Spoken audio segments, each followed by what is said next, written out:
ಅಣ್ಣ ಮುಖ್ಯಮಂತ್ರಿಗಳು ಅಣ್ಣ ತಾವು ಕೇಳಿಸ್ಕೋಬೇಕು. 2018ರಲ್ಲಿ ತಾವು ಅಪ್ರೂವ್ ಮಾಡೋಂಥ DPR ಇದು. ತಾವು ಅಪ್ರೂವ್ ಮಾಡಿದ್ರನ್ನ ಕೇಂದ್ರ ಸರ್ಕಾರಕ್ಕೆ ಕಳಿಸ್ಕೊಡ್ತೀರಿ.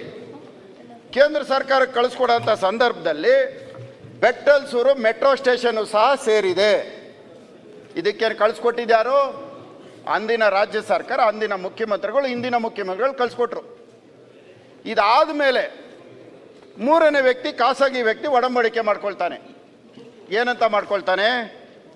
ಬೆಟ್ಟಲ್ಸೂರು ಮೆಟ್ರೋ ಸ್ಟೇಷನ್ ನಾನು ನನ್ನ ಸ್ವಂತ ಹಣದಿಂದ ನಿರ್ಮಾಣ ಮಾಡ್ತೇನೆ ಅಂತ ಹೇಳ್ತಾನೆ.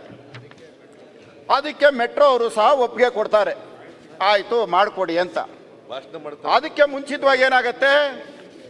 ಲ್ಯಾಂಡ್ ಅಕ್ವಿಜಿಷನ್ ಆಗತ್ತೆ. ರಾಜ್ಯ ಸರ್ಕಾರ ಲ್ಯಾಂಡ್ ಅಕ್ವಿಜಿಷನ್ ಮಾಡುತ್ತೆ.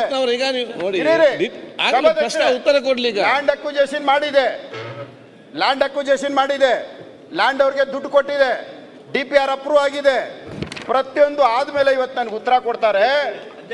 ಎಂಬೇಸಿ ಕಂಪನಿಯವನು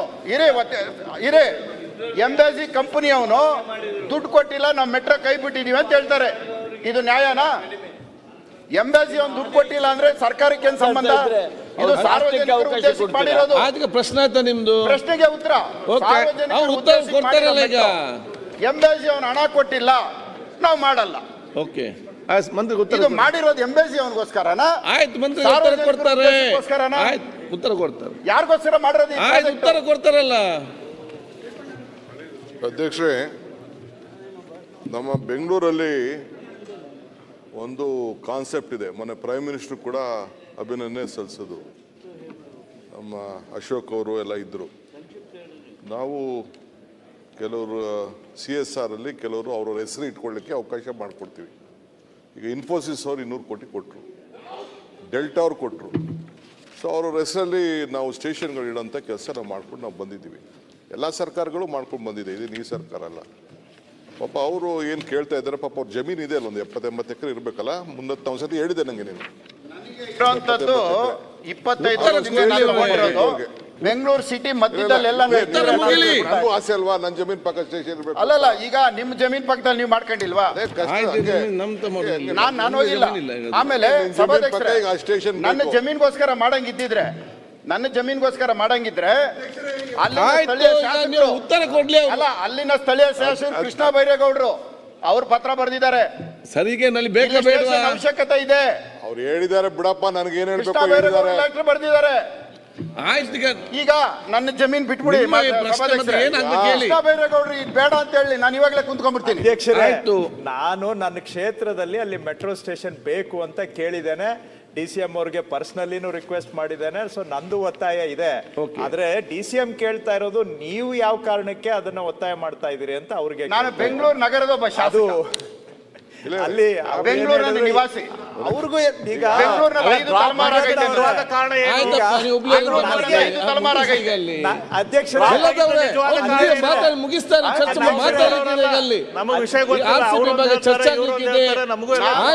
ರಾಜ್ಯ ಜನತೆ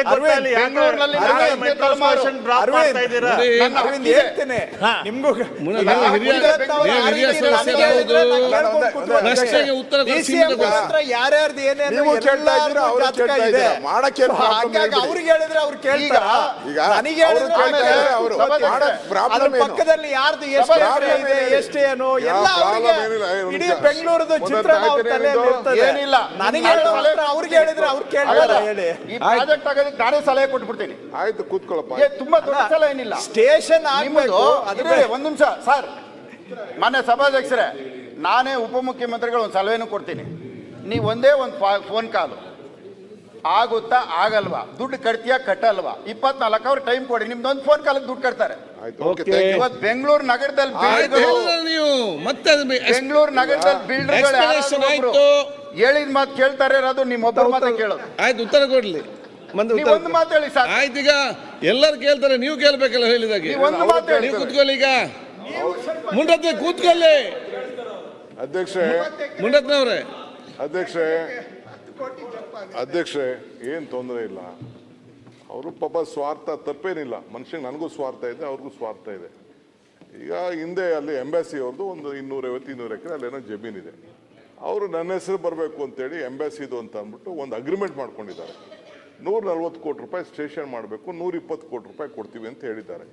ಅದ್ರಲ್ಲಿ ಬರೀ 1 ಕೋಟಿ ದುಡ್ಡು ಕೊಟ್ಟಿದ್ದಾರೆ. ಇವ್ರದ್ದು ಒಂದು 70-80 ಎಕರೆ ಇದೆ. ಇವರು ದುಡ್ಡು ಕೊಟ್ಬಿಡ್ಲೆ 300 ಇಟ್ಬಿಡ್ತೀನಿ ಸ್ಟೇಷನ್. ಓಕೆ. ಸಭಾಧ್ಯಕ್ಷರೇ ಹಂಪನಗೌಡ ಬಾದರ್ಲಿ ಅವರು ಅಂದ್ರೆ ಈಗ ಅಲ್ಲ ಈಗ ಹೇಳ್ತಲ್ಲ ಅಂದ್ರೆ ದುಡ್ಡು 6 ಜನ ಕೊಡ್ಲಿಕ್ಕೆ ಸ್ಟೇಷನ್ ಮಾಡೋದು ಯಾರು ಮಾಡ್ತಾರೆ? ಯಾರು ಕೊಡೋದು? ಸರ್ಕಾರ ಸರಿ ಮಾಡ್ತಾರೆ. ಅಲ್ಲ ಈಗ DPR ದಲ್ಲಿ ಇದೆ ಸ್ಟೇಷನ್. ನೀವು ಅರ್ಥ ಮಾಡ್ಕೊಳ್ಳಿ, ಪ್ರಶ್ನೆ ಇದು ಅವ್ರು ಫಸ್ಟ್ ಕೊಡ್ತಾರೆ. ಗಂಭೀರವಾದ ಪ್ರಶ್ನೆ ಇದು. ಸರ್ಕಾರ ಸರಿ ಮಾಡ್ತದಂತೆ. ಸಭಾಧ್ಯಕ್ಷರೇ ಇದು ಗಂಭೀರವಾದ ಪ್ರಶ್ನೆ. ಅಧ್ಯಕ್ಷರೇ 90 ಕಿಲೋಮೀಟರ್ ಈಗ ಹಿಂದೆ CM ಅವರು ಅದನ್ನ ಅನುಮೋದನೆ ಮಾಡಿದ್ದಾರೆ. ಕೃಷ್ಣ ಬೈರೇಗೌಡನು ಕಟ್ಟಬೇಕಂತ ಈಗಾಗಲೇ ಅವರು ಕಟ್ತೀನಿ ಅಂತ ಅಗ್ರಿಮೆಂಟ್ ಮಾಡ್ಕೊಂಡು 1 ಕೋಟಿ ಕಟ್ಟಿದ್ದಾರೆ. ಮುನ್ರತ್ನ ಏನು ಹೇಳ್ತಾ ಇದ್ದಾನೆ, 1 ಕೋಟಿ ಕಟ್ಟಿದ್ದಾರೆ, ಇನ್ನು ಉಳಿದದ್ದ 119 ಕೋಟಿ ಕಟ್ಲಿ. ಉಪಮುಖ್ಯಮಂತ್ರಿಗಳು ಒಂದ್ ಸ್ವಲ್ಪ ಧಮ್ಕಿ ಹಾಕ್ಲಿ ಅಂತ ಅಷ್ಟೇ ಹೇಳಿದ್ವು, ಬೇರೆ ಏನು ಹೇಳಿಲ್ಲ. ನಾನ್ ನಂಬಿಕೆ ಇಲ್ಲ. ಈಗ ಎಂಬಸಿ ಹೆಸರು ಹಾಕ್ಬೇಕು ಅಷ್ಟ. ಮುನ್ರತ್ನ ಕಂಪನಿ ಅಂತ ಒಂದು ಮಾನ್ಯ ಸಭಾಧ್ಯಕ್ಷರೇ, ನೀವು ಅಗ್ರಿಮೆಂಟ್ ಮಾಡ್ಬಿಟ್ಟಿದ್ದೀರಲ್ಲ, ಅಗ್ರಿಮೆಂಟ್ ಯಾರ ಜೊತೆ ಉತ್ತರ ಬೇಡ. ಅಗ್ರಿಮೆಂಟ್ ಆಗೌಟಿದೆ, ಅಗ್ರಿಮೆಂಟ್ ಆಗಿಲ್ಲ ಅಂದ್ರೆ ಪ್ರಶ್ನೆ ಬರ್ತಾ ಇತ್ತು. ಸಭಾಧ್ಯಕ್ಷರೇ, ಹೇಳಿದ್ರಲ್ಲ. ಉಪಮುಖ್ಯಮಂತ್ರಿಗಳು ಇಲ್ಲ ನನ್ಗೆ ಉತ್ತರ ಕೊಡಿ. ಉಪಮುಖ್ಯಮಂತ್ರಿಗಳು ಇದನ್ನ ಜಾರ್ಕೊಳ್ಳೋ ಪ್ರಶ್ನೆ ಬೇಡ.